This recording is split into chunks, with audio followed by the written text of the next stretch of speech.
I will talk to you of art, Yes. for there is nothing else. Are you all ready to join me today on our trip to outer space? Come along quietly or not. You can have all the talent in the world and never get anywhere. Some artist will bait a hook and let you bite upon it. And now, without further ado, Hello, folks. Welcome to another episode of Planet Shivers. This is Albert Shivers, and before we get to our guest, Marty Carr, just wanted to fill you guys in. Currently, I have some stuff at the Create and Be Art Studio in Stroudsburg, PA. They're doing their Black Culture in the Berg show, and I have some pieces in that, as well as being their featured artist for the month. That show is open until March 6th, so by the time this episode comes out, you'll have about a week to go check that out.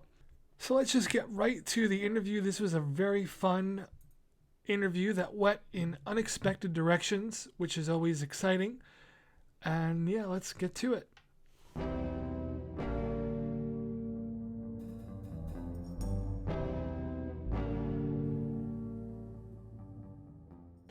Okay, folks, this is another episode of Planet Shivers. I'm Albert Shivers, and today my special guest is watercolor, oil, and mixed media artist Marty Carr. Hello. Thanks for being on the show. Thanks for having me. Yeah. And I'm also joined today by Gillian, Hi. who is going to be jumping in here and there also. Yeah. All right, so I guess we'll start right from the beginning. So, obviously you've honed in your art to a great degree. And where you found your style, you've found the things you like to paint, what you like to paint with. So, let's talk about how you got there. How I got there. Yeah. Okay. So, it started when I was in college. I went to college for art and art history. Okay. And then I had art history also. Yeah, yeah. I loved art history. And then I moved on to my master's degree for art therapy. And at that time, I had a path. I was very young, so I had an idea of where I was going and what I was doing with my art. And then I graduated and life happened. I got a job, got a house, had a kid, and I lost touch with a lot of what I had envisioned for myself while I was in school. I never really stopped creating art. It was just a different type of art. I spent a lot of years, I was a stay-at-home mom for 10 years, and a lot of the art that I did at that time was very kid-centric. Okay. You just do I had big sheets of just raw canvas that I would just throw on the kitchen floor while I was doing whatever and just put Emma in the middle of it with some paints and some brushes and just go ahead. And, so that's what it was kind of like. So when she ended up in kindergarten, I had a lot of time to just be like, okay, I have all this stuff. I had a lot of kid art supplies like sequins and beads and Elmer's glue and just construction paper, stuff that was very crafty and that you would use with a child. So it took me a long time to figure out how I was going to get back where I had started in school. So it took maybe, 3 years to kind of figure out how I was gonna, where I was gonna go with that. So there was a lot of just messing around with stuff. I would just be like, what do I do with these sequins? What do I do with this? How do I make this into something? Do I throw this out? Do I keep this? What do I do? And after a while, I just sort of fell back into watercolors because that's really where I started was watercolor. I studied it throughout college and in graduate school. So that's where, I do dabble in oils, but not a whole lot anymore. It's really just watercolor and mixed media now. Mm-hmm. And that's where I started to just kind of go, okay, now I got to figure out what I'm actually doing. So that period of the first 3 years, once my daughter was back in school, was kind of oh, there's so much mess. What am I making? It was just gluing things together, letting things fall apart, creating something one day, walking back into the studio just to see it all over the floor because it didn't stick together. So it was a lot of experimentation and reconnecting back with what I had learned before I was a mom, you know, before I was like, life is about Elmer's glue and Play-Doh. So what was it about watercolors that made it your concentration amongst the mediums? Well, I've always enjoyed the fluidity of watercolors. So I've always painted with watercolors all of my life. That is just mainly because, you know, when you're young, it's easy. Mom's just like, here, take this Crayola watercolor set, and here's your paper, and, you know, easy cleanup. But I've always used them. And then when I entered school, it was a different environment. So I was really learning to use watercolors. And the different types of paints, there's different types of brushes, the papers make a difference. And that just kind of excited me. I like the idea that you could soak the paper and it would have a different effect as opposed to painting directly onto a dry piece of watercolor paper. So that had a lot to do with it. And I just like making a mess sometimes. So I just really love to just put the watercolor on there or just put the paint on there and just watch it do its thing and then build from there. So that was just, you know, getting back to that. And, you know, when my daughter was in school, somewhere around 2013, I sort of like said, okay, I'm going to get rid, you know, I had gone through that whole period where I was like, all right, I'm done with this, whatever mess I'm making. And now I'm going to go and start really focusing again on these watercolors and why I'm doing them. And that's when I decided, okay, I'm just going to kind of start to do the female nude and start to study the female body. And, you know, in art school, that's one of the things you learn is life drawing. It's a major component. And that was always something I really, really enjoyed. I loved that class. So that was something I was always like, oh, I'm going to go back to that. So that's how I just ended up there. And the mixed media is actually something from the art therapy background. One of the ways in which I used art as an art therapist with clients was I always worked in public mental health, which did not have a lot of funding. So if we wanted to do something outside of traditional talk therapy or using materials that you didn't have to photocopy out of a book, I had to kind of figure out how I was going to make tissue paper and, you know, pipe cleaners relevant to treating their symptomology. So, you know, that ended up being like, okay, we're going to, you know, here's your tissue paper and your glue and your popsicle sticks, and show me how your manic depression looks. Show me what it looks like when you're in a manic episode and how, you know, we can talk about that. And then, so the mixed media, how I do mixed media sort of comes from that, is like, how do I take these materials and create something meaningful and recognizable and something that can start a conversation with someone else. I like that. Yeah. What was it that made you, now at this point you're starting to do your watercolors, what was it that leaned you in the direction of mainly, not exclusively, but you focus on nudes?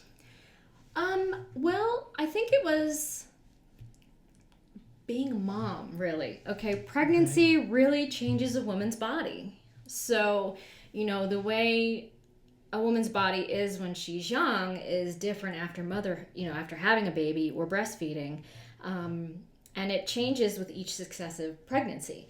So it was more about just, you know, I was surrounded by women who, you know, other moms who had insecurities about, you know, the baby weight, or, you know, I'm just not good, you know, like, oh, look at like cellulite, and they would pick apart pieces of their body. And I'm thinking, but we created another human being. Like we carried a baby and nourished that baby, and we take care of that baby. That's going to have an effect that's going to show as part of our life story. So I was always kind of like, well, what if I turn that into something a little bit more positive and sort of just explore what it felt like to just show off a nude body that someone could be proud of, excited for, and accept, you know, and that's really kind of where it started, you know, is just being, yes, see, you can be like 36 and still feel good about your shapes and your scars and stretch marks and all that. Nice. Yeah,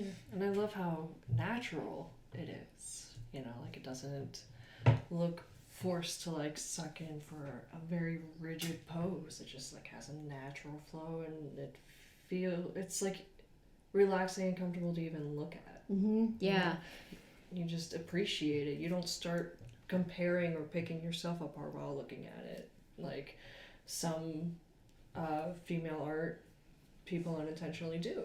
And I feel like watercolor really just complements a woman's form. You know, it's soft, it's flowing, it's free. It's free. It can move, and you know, and a woman's body change. Like lots of people are like, why don't you just draw men? Men are interesting. And I'm like, well, to me, men are just bricks stacked on top of one another. You don't really move much, and I don't see much interest. But in a woman, like every time a woman moves, her curves change the way her body is. The shadows change, the highlights change, and there's always something different no matter, you know, how she poses, or she could do the same pose 17 times and they could all be completely different under the same conditions. So, you know, I feel like watercolors really complement that and soften it so that if there's flaws, you know, she can still be confident that this painting of her is out there without having to be like, oh my gosh, there's my jelly roll right there from too many. The muffin top. The muffin top, yeah. Or like, you know, you don't have to show off the stretch marks that are on their hips and their, you know, their bellies. And so, you know, it's a scary thing. It makes you very vulnerable. I've worked with some women who, I worked with one woman who it took her 2 years to give me a call. She had my card for 2 years and before she gave me a call and said, I would love for you to paint me. And even then it took her a little bit of time, you know, just to work up to it. And, you know, when the piece was done, she was just like, I can't believe you made me look like that. I'm like, well, I didn't make you look like that. You already look like that. You know, that it's just your perception of yourself was worse than what was in reality, you know. Do you feel like the watercolor medium sort of complements the nudes? Yeah, very much so, because I just think it's very fluid, very calming, and a lot of times you don't have to be very specific. Like you don't have to do a lot of detail. You can get what you're going for with watercolor without having to put in tons of detail. So, for example, on a woman's hips. So if I were painting a woman's hips and she has like the, you know, if she has a little bit of a belly and it's usually dark, just right under her belly. And then there's usually a highlight again and dark for the groin. So what I would do is I would just wet that space and just allow the colors to just go where they needed to go. And on its own, it will just highlight and soften that area without erasing it. So it would still acknowledge the fact that she had a belly, but not to the degree that she would see in the harsh fluorescent lighting of a bathroom. You know, so it would make it softer and more beautiful, and then she would feel more confident about herself and say, oh, you know, it's okay to have a belly, you know, because who wants to give up carbs, truly? No. I just had a donut yesterday. Yeah, no one really wants to give up carbs, so it's, you know, everybody has a belly. It's just how it's presented, you know, and posing where your you know, learning to where your body needs to go. Like an older woman, her breasts are going to give into gravity a little bit. So a lot of times you have to pose with the arms up over the head to kind of give it a little bit of lift. And that's just so it's lighting. You have to kind of understand where lighting needs to go. So all those things come together to create a piece that is not going to be a disservice to the model. So when you're painting and these models, are you painting them live or do you do photographs and then paint from there? I generally do photographs. It's tiring to sit. Yeah, it's tiring to sit. So, and if you're not comfortable, some women are just not comfortable being naked. Okay, so it's easier just to take photographs and work from the photograph, you know, and then Because if I make a mistake or if I don't like what I've done, I just start over, not worry about it. Yeah. And you also do, besides the news, you do a lot of insects, some nature stuff. So I imagine like you're into that too. Well, that was something I had done that in the past. Last year I decided I was not going to do that any longer. Like I've done dragonflies, like my tattoo, or I've done some ladybugs. That's my daughter's nickname. I call her Ladybug. So I've done stuff like that just because sometimes you branch out a little bit. And trees, I just happen to love trees. I find them very interesting just in general in life. So I would always paint trees. But then after a while, I was just like, I just don't have I think I'm going to get away from that subject matter and just really focus on, one subject. If, last year, the year before, I did a lot of Greek mythology figures. So if I wanted to do a tree, I could put a tree in with a particular, but it had to have the nude. So everything I do has to have that nude in it, which is still part of my style and my That's your focus. But I can branch out in relation to for nature. I had found a dead Luna moth, so it was perfectly preserved. So I took it home and just like, well, what am I going to do with this? Because it's a beautiful moth. And I actually just went outside and collected a bunch of moss that had grown in my walkway in between the bricks. And I had gotten some bark, and I had created a figure out of leaves and brick, the bark and the moss. And it's in the shape of a female. So, I mean, it looks the same. You might have. Did I post it? I don't know. I probably posted it somewhere. Yeah, I feel like I've seen it. You saw it? It's Did you sell it? No, I didn't sell it. It's just hanging in my studio right now. Oh, I'm sorry. There are so many pieces there. Yes. I'm ready to buy. There's so many pieces that are hard to get out of the studio. Yeah, that's the truth. This one, it went along with I have to have the figure in it. Yeah. But I'm still working with natural materials. I can see that that's like the hip line, and so is that her back? Her front. So she would. It was kind of moss is a little challenging to work with. Oh, I believe it. It's live moss. It's just dried, so it's basically dirt and very crumbly. Yeah. So it's something I don't normally use, but that was just so it's hard to mold breasts out of very crumbly dirt. Yeah, that's fair. So I was like, oh, well, I guess the Luna moth will just be her shirt. Like her top and the leaves are like her sarong, kind of, her skirt. Moss so I was isn't really that supple looking. No.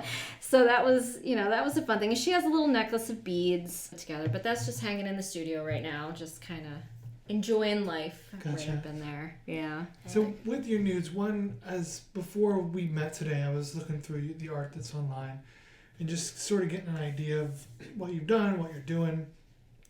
One thing I noticed with your nudes, and talking to you now clears some of my questions up off the bat. But one thing, you seem to concentrate solely on the body. Is that a conscious decision? Maybe I don't want it to come off like it's, why don't you do this? But you don't usually do heads and faces too much.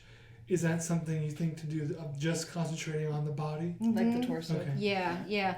It's it's that shape, the hourglass shape. Like I just really by the time I was like, oh, I guess I gotta put a head on this, I forget.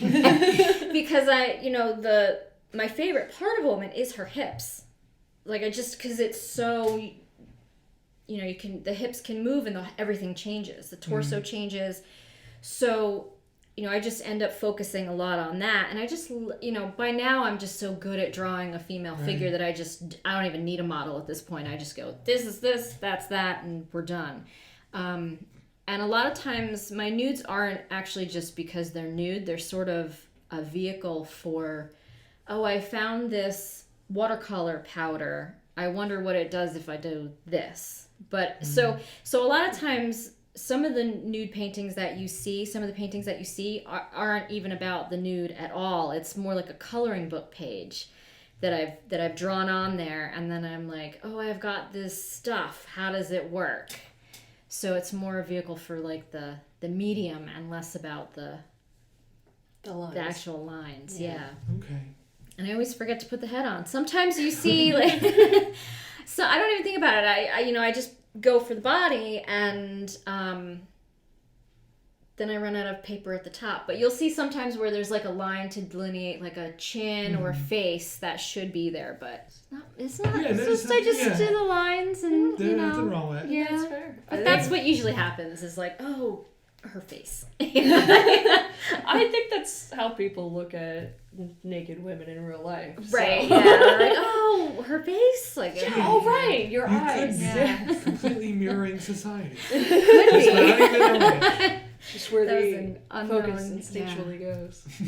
Because But I it's was so flattering. I was telling Gillian earlier that if I'm so I just did this month, it's still going on, but I just did I have 4 pieces in an erotic art show down in the city, and I had to do two were going to be used as pieces I already had done, but I had to do 2 original ones. They were going to be 9 by 12, something huge.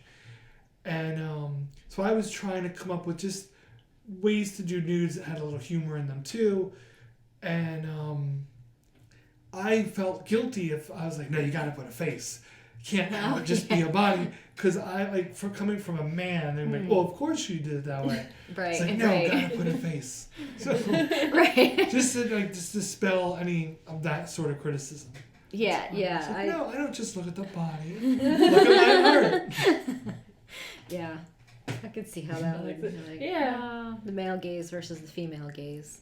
Which is very Right. interesting how, like, you both decided not to do the face. How, if the male did it, it's like, oh, well, whatever. But if the female did it, it's like, huh, well, why didn't you? Like, it's one of those interesting contrasts just by Yeah. the artists themselves. Yeah, no, because I'll think that seeing another male artist's art, if it's just like a woman's torso, I'm like, oh, come on, man. You could have put a face on it. I just didn't want to. Or sometimes if they're in a life drawing class, they may not have had a Right. chance to.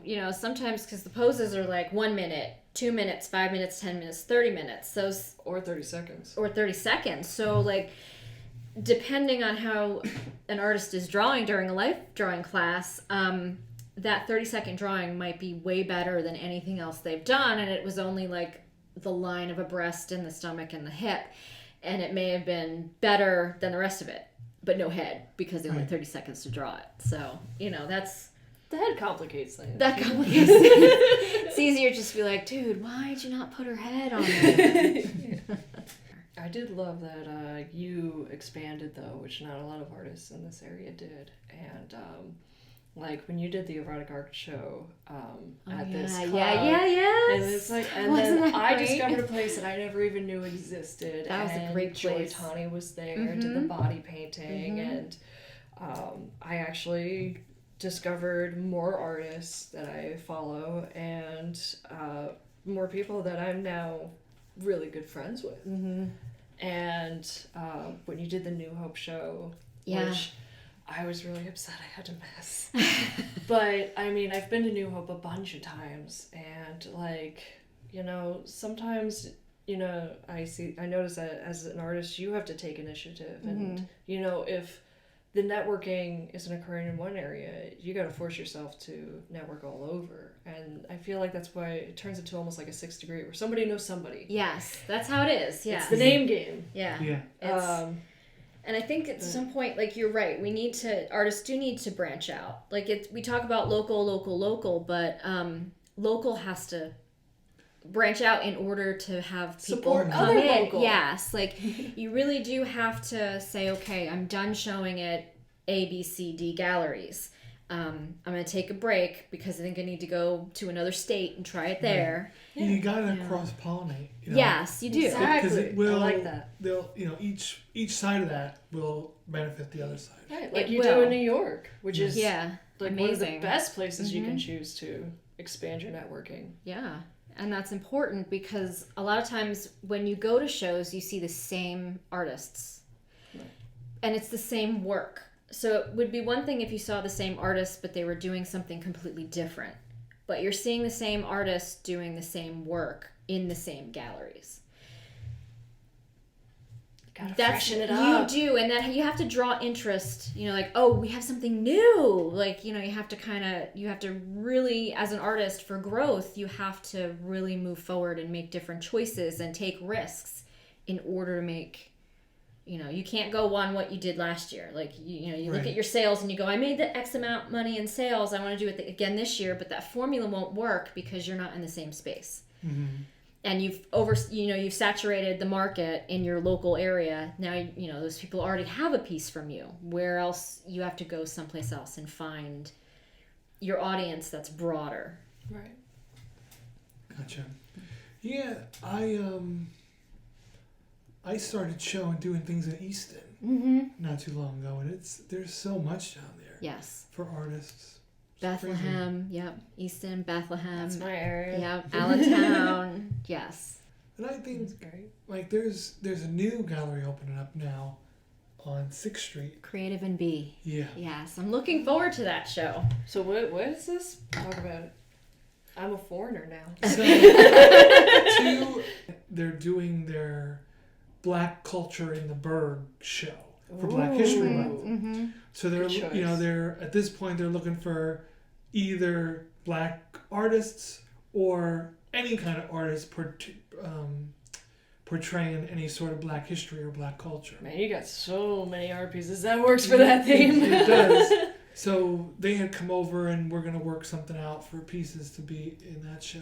Wonderful. But it seems like a promising place because it's just got all the right things going for it, and they are very enthusiastic about it opening. That's a good which thing. is a very good thing. Well, and I like the idea that you're saying where you kind of get a little bit of a taste beforehand with that hallway idea. Very smart. Is it the same building that Terrell Art? Yep. Okay, so it's behind Terrell Art Studios, the framing, and it's that hallway that you go in the back, right? You just walk in and there's that's a great space. It'll be the first door. Yes. When you walk back in there, yeah. It'll be a great space. And I'm really excited when I saw the event because I feel like that's something that we lack is diversity. And not just diversity as in we need a Black art but I mean like we've got a lot of landscapes. And while I appreciate landscapes and different types, like I really would like to also see, in addition to someone's landscapes, like Trisha Lippert's work is just gorgeous. Gorgeous. And I love looking at her artwork. I would also love to see what a Black artist is capable of doing and bringing to the table. So I'm really excited. Like we need more shows. So in addition to what we already have, we need more things like Black History Month or an erotic art show or, like a pop-up show. Erotic art shows are always my favorite. That's just me. Well, that one was really a fun one. That we was had special. a great time there. That was a really good time there. But I just feel like anywhere, like for erotic art shows, I like that it pushes people out of comfort zones sometimes. And I like that because I am not a fan of censorship. I like that you already know off the bat everything's there. Enter at your own risk and experience art and like raw and pure and whatever people want to express. And if it makes you uncomfortable, I think like that's cool. I kind of like it when it pushes you a little bit. And there aren't that many themes or art shows that can do that like an erotic art show can. And really push. Here's the twist though, is that I agree with all of that. That you want to push the boundary and make people uncomfortable, and that's part of the whole being an artist thing, is a reaction. The bottom line is a reaction. But so now I didn't go to the one in New York. but I seen the pictures. But my question, I'm getting to it a long way, is like, especially when you like erotic art show, it's I would say 90% of the people there are already there. You know what I mean? Like, What's wrong with that? But I'm saying they're the ones that aren't, like, to get a person shocked is to pull in that person who's not into an erotic art show. Well, that's what, you got friends. You make it a group thing. Right. Well, the interesting, okay, so... Like, what are you doing Friday night? Oh, I'm going to go to an art show. You want to come? It's like, oh, I was going to go, like, spend $20 on a movie. It's like, screw that. Like, let's go, like, see something new. Right. Well, okay, so, like you said, you want to bring in, you want that shock value, okay? And you don't want it to be just, like, shock for the sake of shock, but have someone see something new. Right. Okay, so, for example, at that show that we were at, right, it was at a venue. It was at a it's a BDSM club. Okay. I'm just gonna put it. Okay. We're just gonna knock that right out. We're just gonna put we that tried there. to dance around it. We're not dancing around it anymore. I was gonna say, it was at a place. It was actually, that was a really nice place though. It was very female, tasteful. Very female oriented. Like, well, it's it was female run. Yes, it's female run, so it was female oriented, really welcoming, and it was really just, we spent a lot of time doing what we're doing right now. Basically. There was a lot of that. But that was an interesting show because I was one of the artists for that show, and I had watercolors. I had very sexually explicit watercolors. Okay? Yeah. They were beautiful. Thank you. But because they were watercolors, they still had my style. So they were very soft, and you kind of had to look at them to be like, oh. Exactly. That's what that is. There were other artists, I remember, there that were also sexually explicit, but in a different kind of way, where you walked up and you were like, oh, that's in my face. Right. So when you're talking about shock value, I think in a group format like that, I was just as shocked by an artist that I hadn't met before, that I was like, oh, oh my goodness, clutch my pearls right now. Meanwhile, I had my artwork on the wall. Right. So I think it, like, shock value doesn't have much to do with, but it has someone's perception of that subject matter. Mm-hmm. So her perception of the subject matter was very different from my romanticized perspective of the subject matter. It's, to me, one of the reasons why I like it so much is because it is, like, interpreted by everybody so differently, because it involves so much of your personal experience. Mm-hmm. That's not exactly, like, you want to do an erotic art show, a lot of times, like, it's not really something you research and be like, all right, tits, and like, this is the pair I want to, like, imitate and use in my painting, and like, make it cool colored. Like, it's one of those where it kind of pulls out a little bit of your fantasies and a little bit of, like, things that you feel. Or what do you, like, do you think erotic is beautiful? Do you think erotic is scandalous? Do you think erotic is inappropriate? Like, I don't know. Like, everybody has a different viewpoint of what it is. I mean, unfortunately, like, there are some people that think erotic because of their personal experiences as a negative thing. Because pornographic, right. Or even just, for lack of a better word, just wrong, mm-hmm. because of how they were raised or what they experienced personally. And it's kind of interesting to see how some people, like, embrace it fully, and yet there are some people where every once in a while, though, because it's been such a popular theme for so many years, that somebody will still participate in a very different way, and it's almost being rebellious by being a little more conservative in such a very liberal themed art show, and, like, do a tree but have, like, a hidden vulva in it or something, mm-hmm. Mm-hmm. I like things like that, and I think that's one of the reasons why it's one of my favorite themes for an art show. That's probably more shocking only in terms of the fact that it's not seeing it at first. Right. Exactly. The way you explain your pieces, mm-hmm. where you have to look at it a little more, mm-hmm. that is a different kind of shock.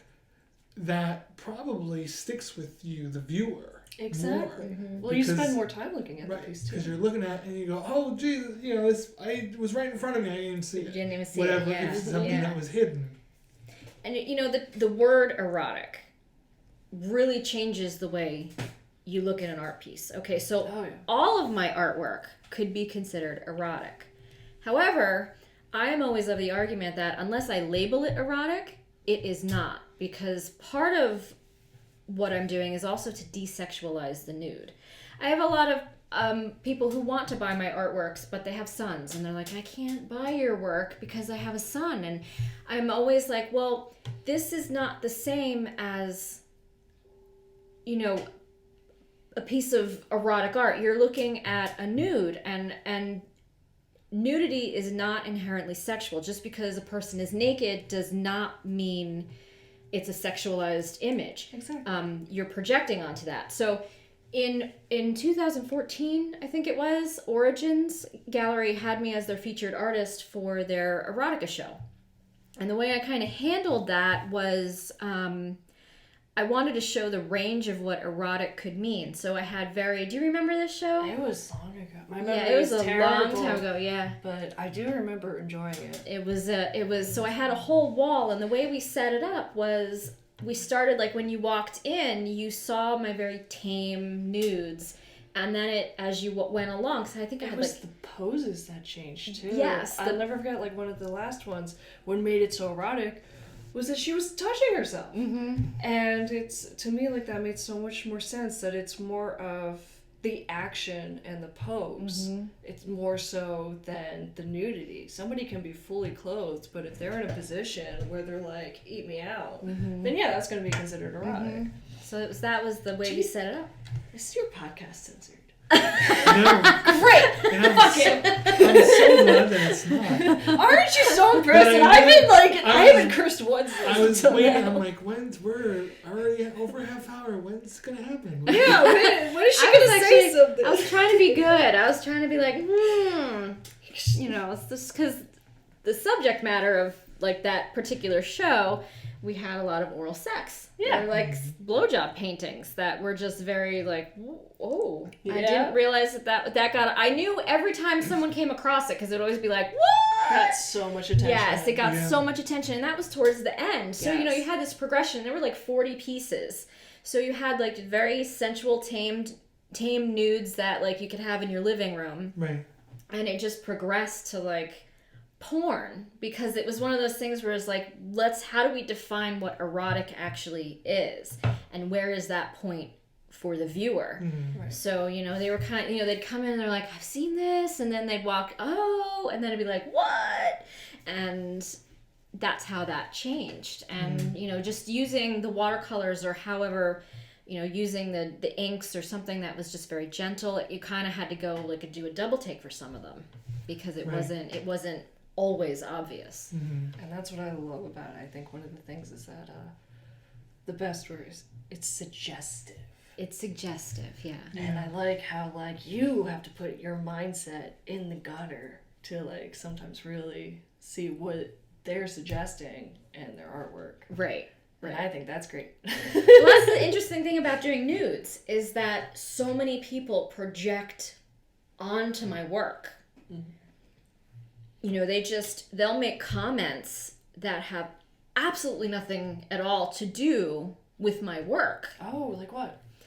For example, there was one piece that I was doing, larger piece, it was a nude, and I was using oils. This was towards the end where I was using up all my oils and I wasn't going to use them anymore. But I was working with titanium white, which has lead in it. Okay, that's an important part of the story. I'll come back to that. So here I am, I'm just painting, whatever. It's like 2 o'clock on a Sunday, just enjoying the painting, listening to some music or whatever horror movie was on at the time. And I decided that I was going to paint with my hands. Okay, I was just, whatever, blending, whatever. So I decided to be like, I'm going to snap a pic. So I snapped a pic of my hand painting, finger painting, right? And I was like, finger painting, whatever. And somebody messaged me and said, that is so sexy. How do you not touch yourself? How do you not stop in the middle and just, how are you not touching yourself? And I'm like, what? And I was like, what? He said, I can't imagine, like, that is just so hot. And I'm like, it's 2 o'clock in the afternoon on a Sunday. Like, I'm not trying to be a prude, but what do you think I have here? Like paints, brushes, dildos. Like, I'm not sure, just in case. And then I was like, well, I'm working with titanium white, which has lead in it. If I were to just suddenly get turned on and touch myself, the mucous membranes of my vagina would then absorb the lead and I would die.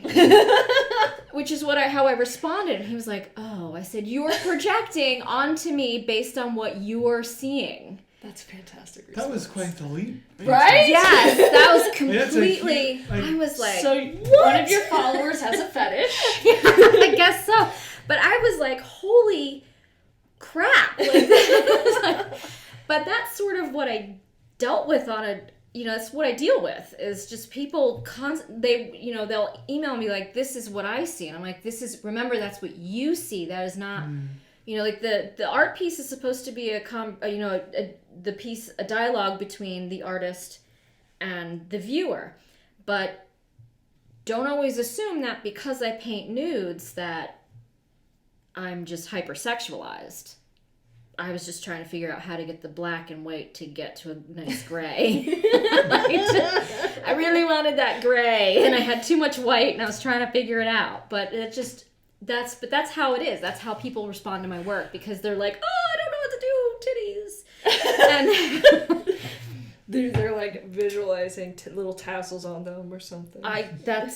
You're not off. Right? Yeah, I get it. Now, there are plenty of people who are very appropriate and approach the subject matter with dignity and respect.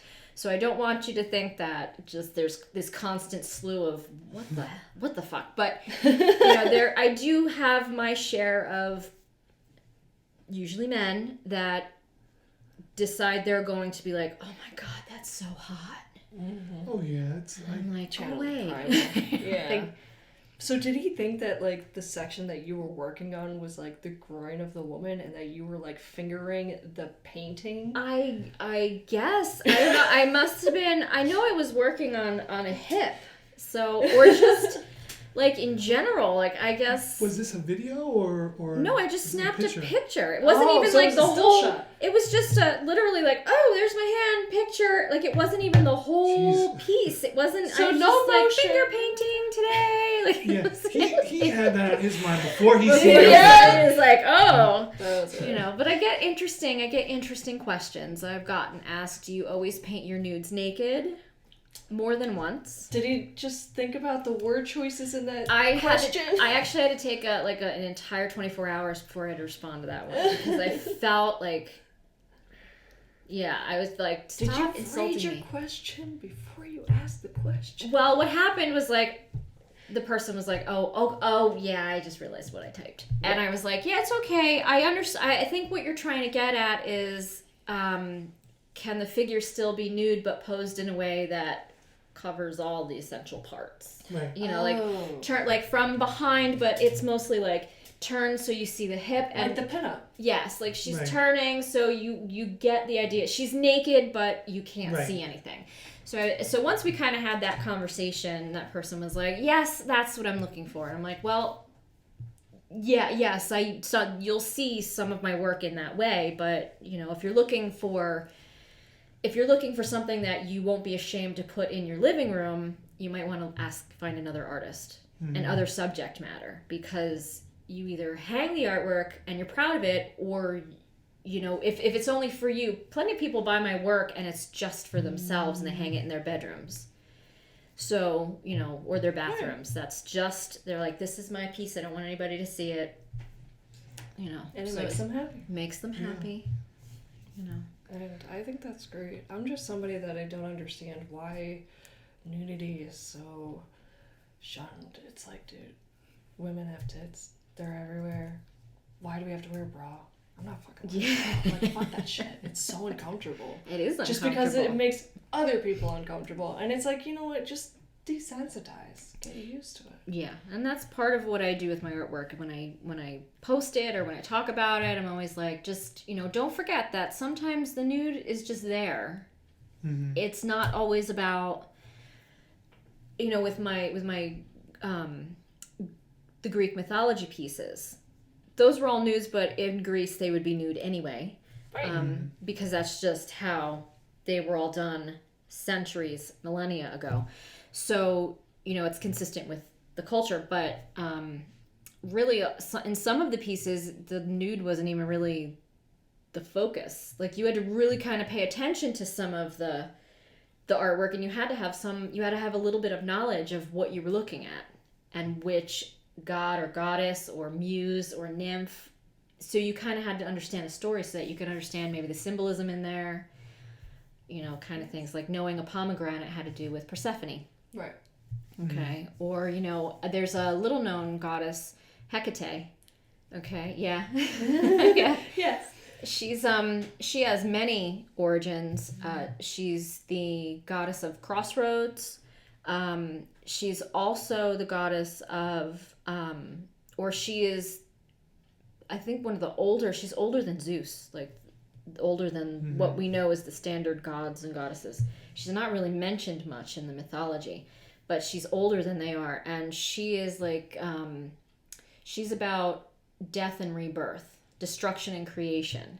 So it's not just, I set fire to this or I broke this and I'm making a new one. It is extinction level destruction. And then she plants the seed, she creates the seed that grows the new life or the new epoch or whatever. So that was an interesting one to do. I did several of those, just trying to figure out how I wanted to do the life and death portion. How do you create and how do you destroy all in the same image within the same woman? So, it would be like the female on one side and then the skeleton on the other worked very well. And then learning how to, like, what things were associated with her, like yew berries or the yew tree. And yew trees are very old. They can be thousands of years old. And you typically find them in cemeteries. They regrow from their own dead limbs, for better. Yeah.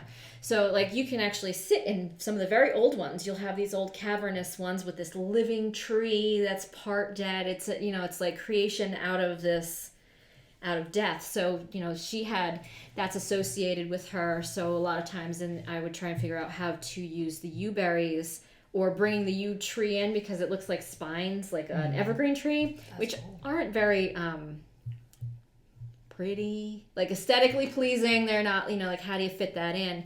But I decided to use the yew berries, which are bright red, as ovaries for her. Oh, so you would see in some of the pieces that there would be these bright red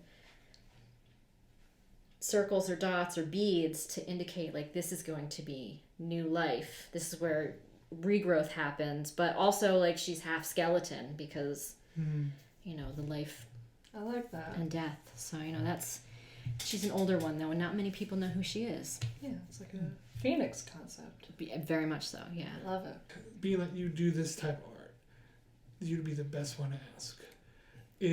Where is that line, do you feel, between, okay, here's erotic art and now it's pornographic?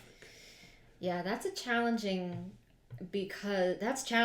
and I think that does really have to do with, like, I would have to choose where my line is.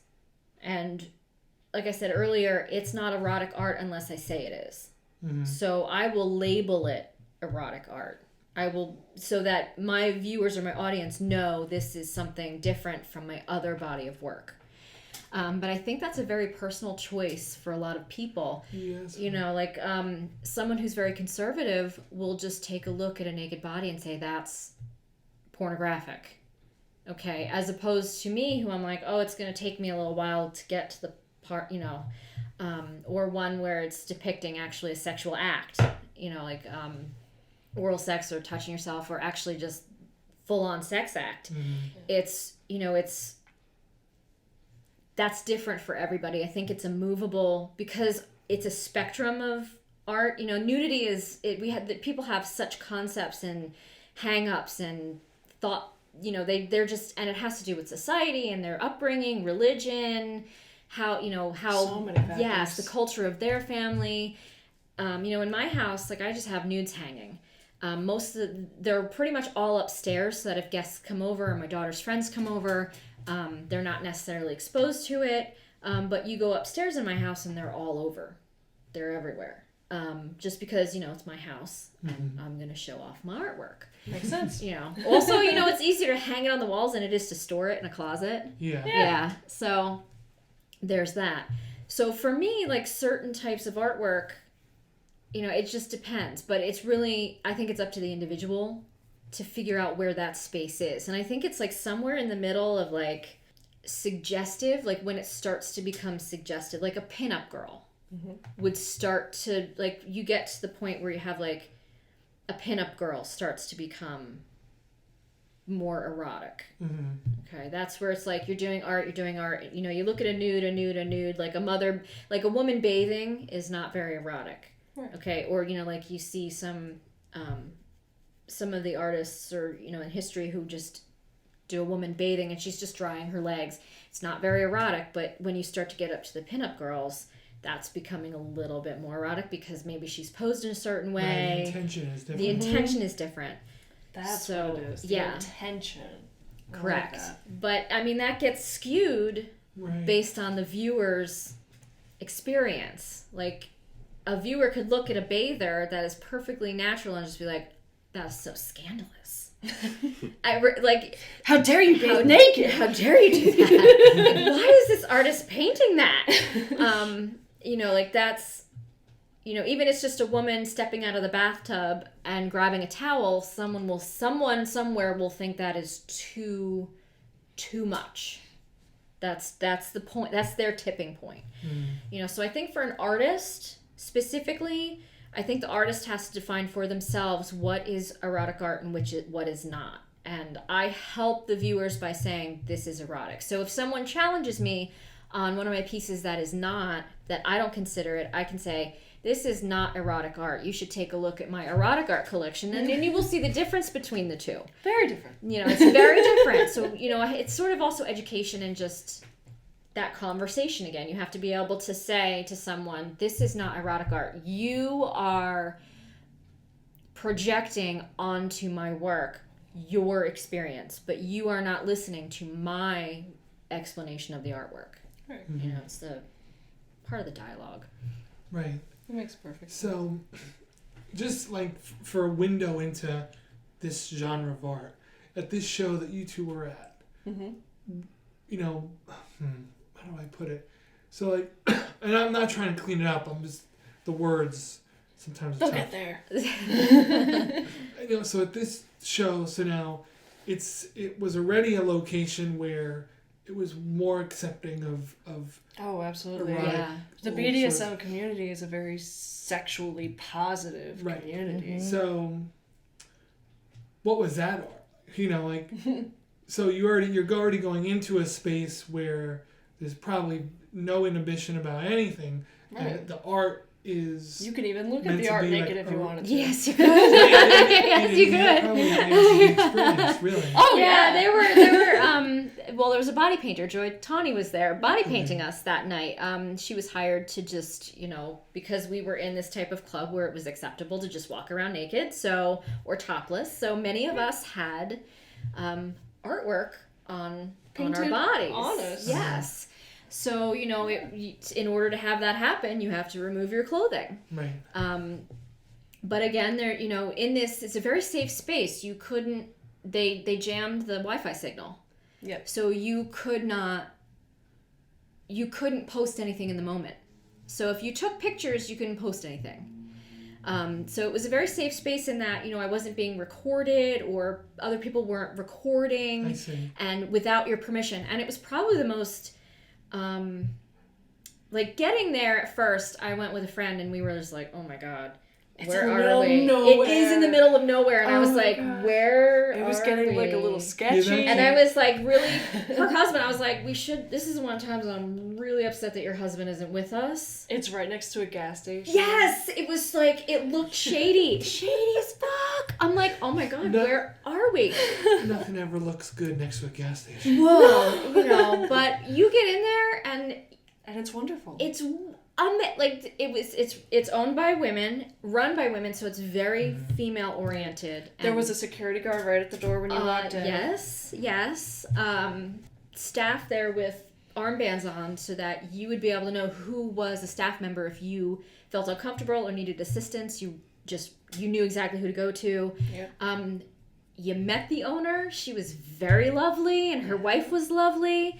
But it was also just a huge place of consent. Like, I had experienced, so I was standing there and had my chest painted, so naturally I'm just like, there they are. Here's my shirt now. My shirt is now this painting. And there was a guy there with his wife, this couple, and he was kind of like, I want to look, but I can't look, but I want to look. You look great, but I want to look. And I'm like, he was asking for consent. Right. Like, there was so much of that, like, hey, can I take a photo of you?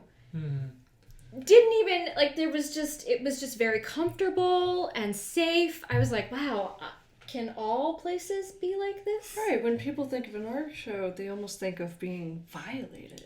And yet, like, in this erotic art show, it was the complete opposite. It was safe. Entering a whole new level of comfort zone, like, with the people around you and also with yourself.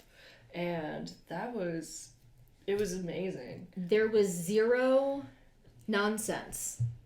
Like, Yeah. it wasn't like bullshit. No bullshit. Like, at other art shows, I would get the haha comments or titties comments. Right. None of that. Like, there would be people going, I love that. I love that artwork. This is amazing. Like, there was no giggling or anything. Yeah, like, like, oh, there's a penis. yes, like, nothing like that. Like, and it happened to every artist. Every artist was just like, here we are. So it was really a great experience, just like being in that space and just being able to just be like, oh. I mean, going there, we were like, what? But you get there and it's completely not what it looks like on the outside. It just looks like a house. Which is great, actually. Because It's I feel hidden, Like that, like, yes, that adds to the security. Of When where we you went are. there, I didn't even know that was the place because there's really no signage. I think I drove by it. I did too. I was like, was that it? Like, was that it?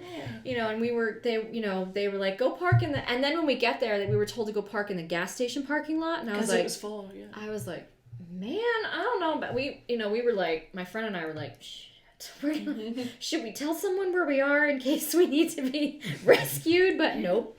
I was like, and the group that puts it on, the Upper Delaware Erotic Arts Council, he puts it on.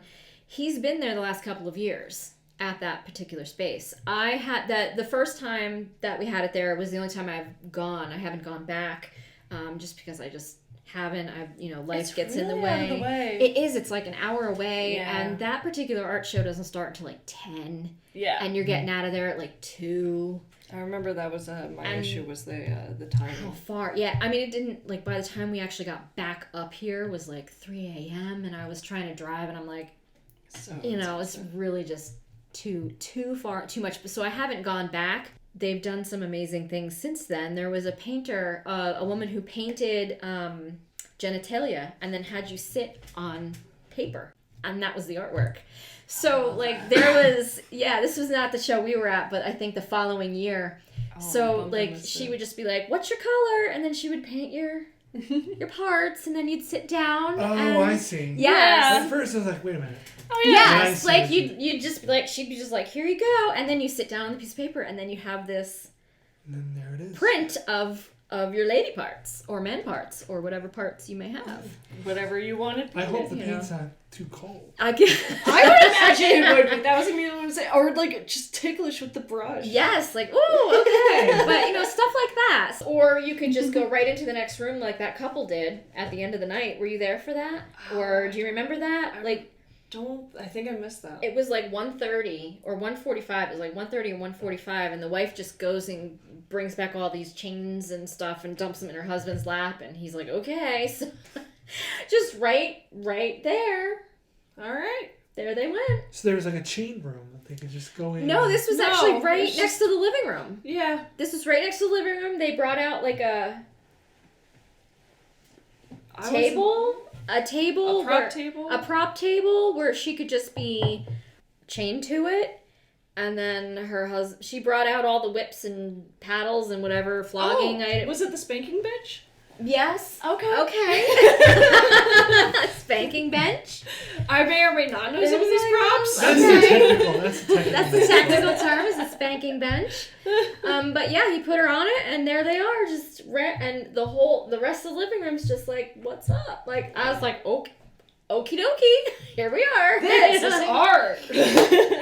I don't know. In I was the like, making. oh, Right. okay. So I learned some new things about toothbrushes. Oh, the vibrating Yeah, toothbrush. Yes, I it's very learned some impressive. new things about some toothbrushes and candle wax. That's Oh. Yeah, I Wax is fun. you're like, I I'm can done. see. You're No, like, I I'm can done. see the candle wax. Now that's But something it's- I actually posted so, on like, my Instagram with the UV candle wax, and it's beautiful. And I don't think I follow you on Instagram. somebody, I didn't even know you had an Instagram. I so do. somehow we're not. we only in follow the- each other on Facebook. well, apparently. now we have to do it on Instagram. Yes. Yeah. But it's nice with the black light and how the wax, because it accentuates the lines and shape of the female body. And the wax, like the way that it's poured on, like really glows, and it's beautiful. And somebody actually reached out to me and was like, we should do a photo shoot of that. I said, hell fucking yeah, we should. Like, but the wax is so expensive. I can imagine. Yeah. Because it has to be temperature safe Yes. to be applied to the body. And this wax is special, whereas, like normal wax, like it breaks apart. This peels Right off. That's what I learned. I was like, And I it had was no idea. so cool. Yeah. I was like, wow, mess free. Yeah, Like I it. was like, oh, okie dokie, that's fun. Yeah, so I learned some new things that night. I was like, oh, alrighty. I did not, we went upstairs to take a look at the upstairs rooms, and we were like, what is going on here? But we did not go in the basement. I was a little scared about the basement. I don't know what was in the basement, but I think the dungeon. I was gathering that was probably a little bit more hardcore downstairs in the basement, which I did not go into because I was scared. But yeah, I really loved what they did with the space. Yeah. I had been going back since. Good. Well, good for you. Yes. That's my thing. So the toothbrush, though. Yes. Getting back to the toothbrush. What cavities exactly No. are? So basically it's a vibrator. Mm-hmm. And the way that the bristles, because the genitalia is so sensitive, and the way that they use the toothbrush to vibrate. Got the picture. Yeah, I can keep going. And it's very effective. Apparently it there's And cheap. Apparently there's a connection between, I was listening to somebody else talk about it that night, there was a connection between temperature play, spanking, and then using the toothbrush on the spanked part. Oh, okay, yeah, it just when it's fresh, I don't know if you guys have ever burned yourself or, had a sensitive area, and when somebody, like a bruise, and you have a bruise and somebody pokes it, and it adds that little bit of sensation. Which some people say is pain and doesn't like it, whereas other people, like me, because I'm a masochist, it's like, oh, do it again. Yeah. So they use it, like, for example, the one woman they were talking about it, the one woman was talking about getting flogged across her breasts. So she was getting bruised and having sore around her nipples. So then, like, her partner or whatever would get the toothbrush out and put the back of the toothbrush, not the bristles part, but the back on her nipple to kind of continue. So it's a really concentrated pulsing on the bruise. Apparently that was amazing. I was like, I'm gonna. So it makes it hurt more. Yeah. In other layman's terms. A pain. Yes. Yeah, but from what I understand, it's not like horrible pain. No. It's just more. It's a different sensation or a more intensified something. So are they using like an actual toothbrush? Yes. Yeah. Like a Sonic Care. Yeah. Like it's like the Colgate that you get in Target. Yeah, like a Colgate, motorized battery operated. Some people think it's for teeth. Other people use it for nipples. Yeah. Or other parts. Or other things. Whatever. Okay. That was actually something I discovered last year, so I missed that part of the night, and I discovered it years later. Here we are in 2019, and I'm like, that's what you gotta stay "Where's with. that fucking Break out the toothbrush?" toothbrushes. Yeah, and then he did, and I was watching the scene, and then he did. I was like, Oh. well, I guess that makes makes sense now, doesn't it? Yeah, clothespins get involved. There was all kinds of things in the one room we were looking at. Oh, the clothespins are fun, especially when you flick them off. Okay. Yeah, I mean, it's whatever floats your metaphorical boat. Yeah. Some people are different. It was an interesting It's a new experience. world. Yes, it was a very interesting experience. I was like, oh, I'm familiar with porn, but this was not. This was like a whole different level. Well, it's different when it's like it's happening in front of you. Yeah, very. I was like, okay. That the barrier of the screen is not A there little bit anymore. different. Yeah, you're like, okay, I talked to these people like 10 minutes ago, but now she's okay. It's fine. Like he put the gag in on her. Like she was like, gag me, and I was like, okay. Yeah, it's what some people like. I was like, all right, that's okay. Yeah. And then they were like getting ready to close because it was like 1:45. So this big hulking security guard, Yes. huge ass guy. He was a big guy. Yes, had to time it how to interrupt them so that he wouldn't. Yeah.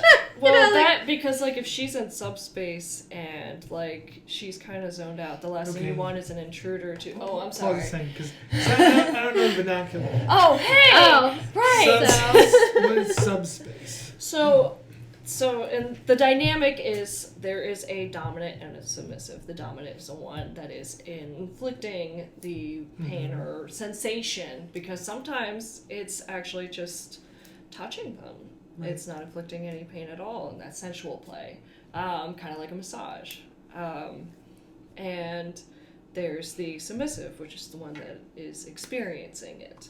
And So that's so subspace subspace Subs- is like when you kind of like you close your eyes, you kind of lose yourself when like you're going at it for a long period of time and you get this kind of high okay. like from a it. disassociation. You kind of like You can disassociate. A lot of times it's actually just the dopamine that's Yeah. released from everything that's happening to your body, and so like you're like in this very vulnerable space, and that's one of the reasons why you have to trust your dom to not take advantage of you when you're in that vulnerable space. And also if somebody interrupts that space, it depends on the person, but someone could be triggered. It's just more often than not, it's a negative side effect than a positive one. Gotcha. And when that space is suddenly interrupted, and like if you guys have ever done drugs and have been high, and you're in a really happy space, then all of a sudden a cop is right in front of you. How does that feel? Not great. So that's why it's one of those where. So that's why he had to find a moment to, like, I guess, like, tap on the dom's shoulder or something, whisper in his ear. That doesn't, so the I sub think doesn't he know just what's went going like on. this and was like 15 minutes. Like Okay, so just giving him the signal yeah, that it the was sub more like can't he see didn't need, that, like, like hey, he didn't actually intrude. I mean, he got close enough so he could, so like her partner could make eye contact with the security guard, and he was just like 15 minutes. Yeah. And then like backed out of the space right away so Well, that and he one could. of the reasons why is because there needs to be aftercare when you do a Yeah. scene, regardless of how intense it is. It's to help the sub come back to reality and like come down from that high and like kind of get oriented again with their surroundings and the real world, and that this is over and all right, back to being whatever person I am again, and Right. the scene is done. And so if you gotta leave in 15 minutes, you can't just go until the very last minute and be like, all right, you're like in a really fucked up mind space right now. Let's get in a car. Yeah. You gotta get situated and prepared to go Guess so. back out in the real world. Yeah, because sometimes a lot of these people can be put in a space where they're crying and like just. But sometimes it's a good release. Yeah. Like, that's what they want. That's what they wanna. Right. They need to let go. They need a moment to collect back and come back to the so that was an interesting. I didn't know any of that, so that was really an interesting experience to kind of like see and be like, oh, this is very different than what I'm used to. I have actually done a lot of scenes at that place. Oh, have Well, I'm more of a heavy sub, so I like to do a lot of extreme things. People don't, but it's fun to watch, like being set on fire and being electrocuted and like all of that stuff. Oh. And I think it's fun and great, and everybody, you know, who wouldn't want to watch that, you know? Well, I may draw the line at electrocution and fire, but No, but it was really beautiful. So like so my back would be in flames, but the way that the flames would be set was by an electric charge. So he would have some sort of fluid or something on my back, and the electric charge would ignite the fire, but you could also see part of the spark from the electricity with the fire lighting up my back. And so what did you feel? oh, it felt so cool. Okay, but it's a little tingly, it's a little warm. The fire play is a lot like, it's kind of like a massage. all right. But it's warm, and you know, so that's where it goes with the temperature play. Okay. And you know, when he like smacks something out, like you get that little whoo, you know, kind of like if you've ever accidentally like touched a candle flame, or like something like, oh, you know, just on a larger scale on another part of your body. Okay. And didn't electricity's electricity. If you've ever been shocked, you know, That's they can control the amperage and okay. really feel it. Where does that occur? Anywhere that I say I'm comfortable. You're comfortable with. So like if I don't want the genitalia touched, like you won't touch it, and like, you know, I'm going too far. I don't tend to think that electricity mixes too well. It's not a good mix. But I love it. Well, I guess you know when we think you're. Well, I mean,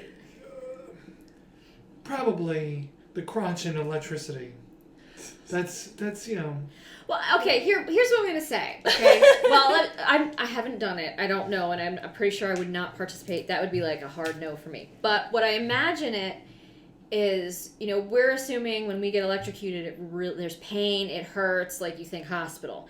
But I'm thinking like under those conditions, it's a little. There's control. Yeah. There's someone who understands how to administer it properly. Exactly. So, like. You're not necessarily feeling the type of pain that would send you to the hospital. Right. It's not like a taser. Right, yeah, it's not like a taser. And that's where, again, it comes in the trust of your dom, where you need to trust that they know that they have experience, they know what they're doing, they know how to safely give you that kind of sensation without risking harming you or scarring you with fire or like any kind of... So what do they use to electrocute you? So Car what battery. I like, Stick my your hand favorite out there. thing is a violet wand. A what? Okay. Oh. Violet wand. Violet wand. It is. I'm just gonna Google it. Do you remember like in Spencer's there was like that little ball that like you would put your hand on and like, Yeah. Oh, yeah, Yeah. go through. So picture that just in like a different form. And that you can turn on and off and, you know, touch different parts of you, change the amperage, and when it touches you, it shocks you.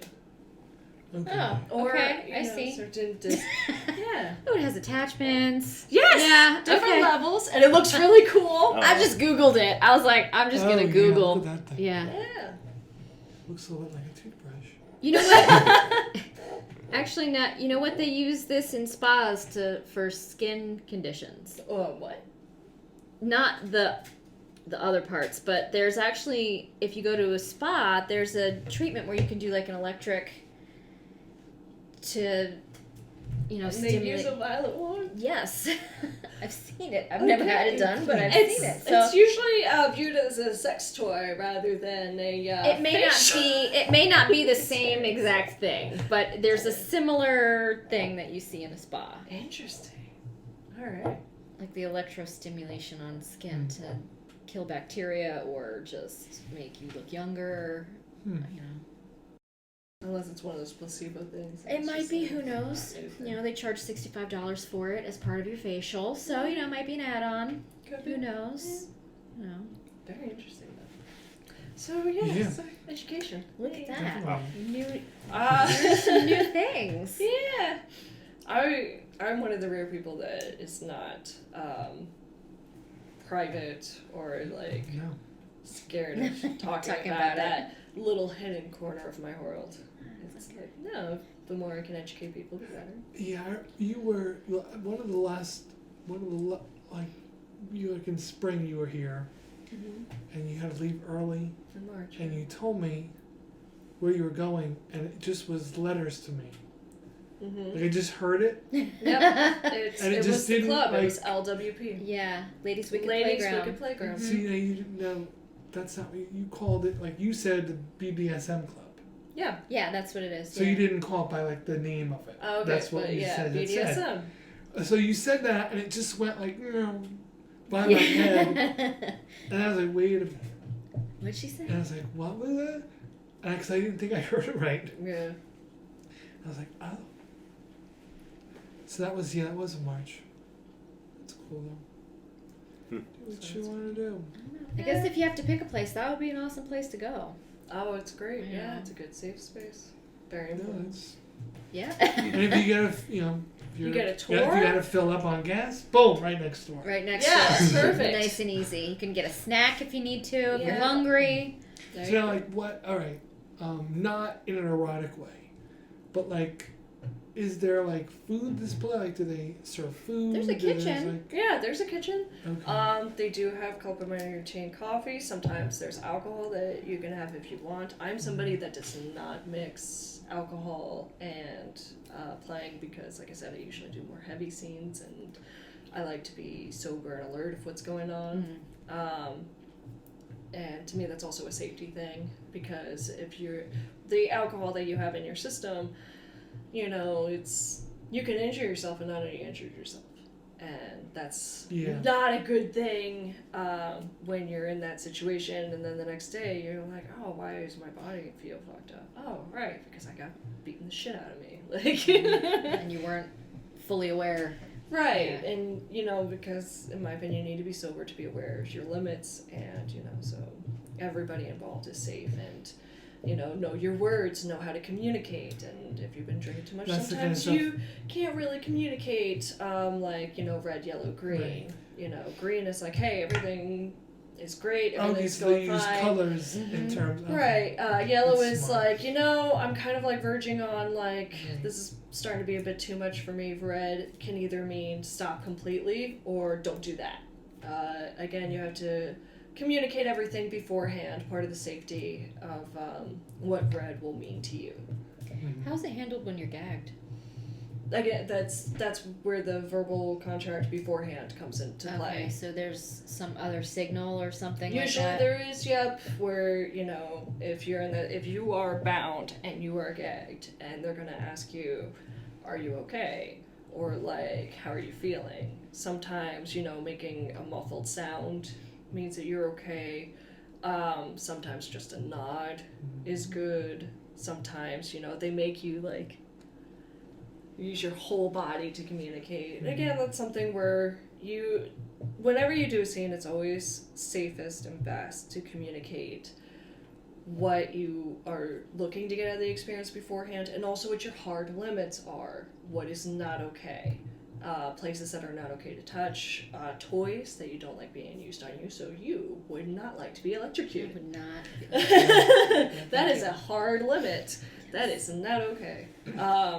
You know, and also other things where one of the biggest reasons why that's talked beforehand, like I said, is because once you're in the scene and the submissive is in that space, and sometimes the dom can be in that space, it's about control and about making sure that everybody involved is okay. And, you know, if you're one of those that, you know, like, this is something that really turns you on and you want to have an orgasm, like, when you're doing the scene, or, like, you want to, sex is okay, like, if you guys are really in the moment. That's something where you verbally talk about beforehand, not like, things are going really well, and, you know, the dom talks to sub and be like, hey, can I finger you now? Like, no.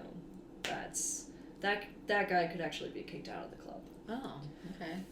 Because it's taking advantage of somebody, and when they're not in the right space.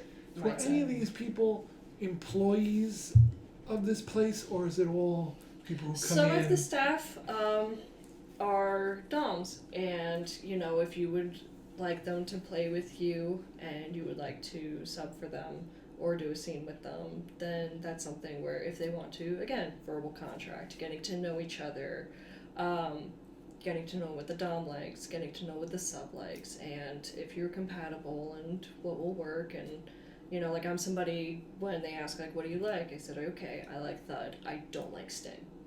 And that means the type of impact that you're experiencing.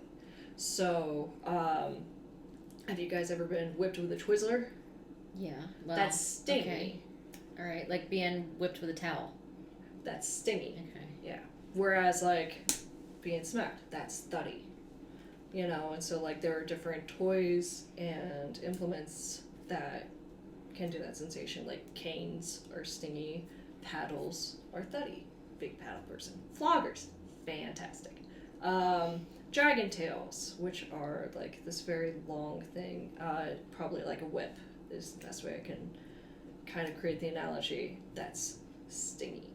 But different levels of floggers and different levels of dragon tails can kind of venture into both worlds. So it's one of those where I experience what I like and what will create a great time for me, and the person can be like, oh, well, I like too stingy. It's like, great, you need to find somebody else.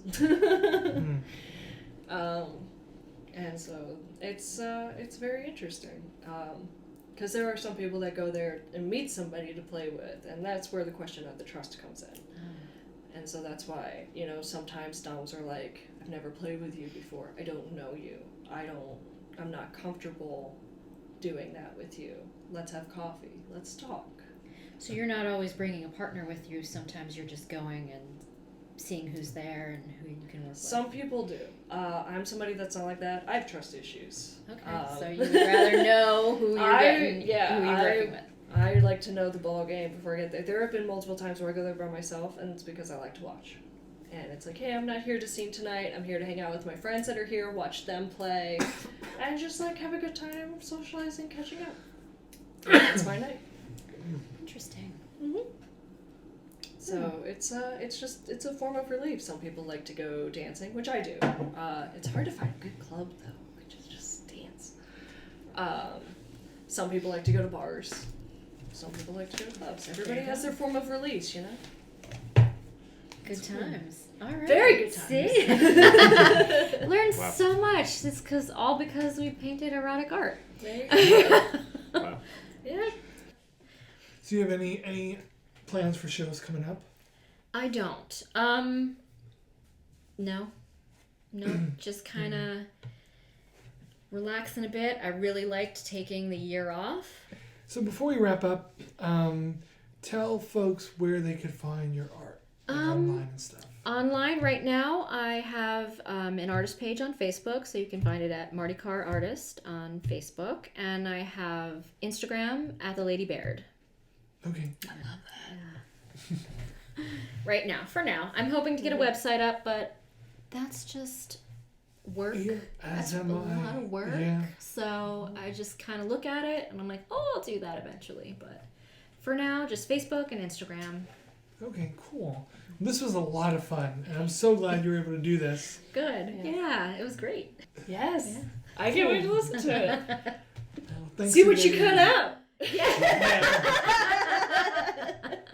No, only the boring stuff. All the There wasn't a lot the of people in boring. the world need to know that there was a BDSM show. And that we were both topless at that. You could find this episode and more on all podcast apps, Spotify, and YouTube. Next week's going to be another good episode with another artist.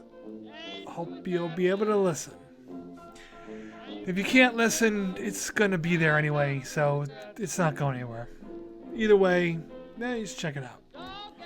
You could find Marty Carr's artwork on Instagram at The Lady Baird. You could find Isaac Wilson's work on Instagram at when_in_zen. And you could find my work on Instagram at Albert Shivers or on Facebook under Albert Shivers Visual Artist.